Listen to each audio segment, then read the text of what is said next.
বাংলাদেশ জাতীয় সংসদ নির্বাচনের উপলক্ষে ঢাকা 13 আসন কেন্দ্রিক ববি হাজ্জাজ সাহেবের যে অফিস 34 নম্বর ওয়ার্ডে করা হয়েছে, এই ওয়ার্ড থেকে প্রচারণামূলক বার্তা যাবে সাধারণ জনগণের মাঝে। এই ওয়ার্ড থেকে সাধারণ জনগণের মাঝে কাঁধে কাঁধ মিলিয়ে কাজ করবে। এই উপলক্ষে আজকের এই 34 নম্বর ওয়ার্ডের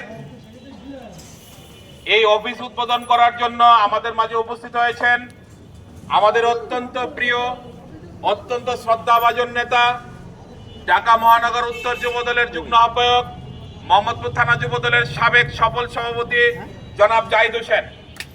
আমরা জাহিদ হোসেনের রাজনীতির দীর্ঘায়ু কামনা করি। তিনি যেভাবে জনসম্পৃক্ত থাকেন, জনগণের পাশে থাকেন, আমরা আশা করব আগামীর দিন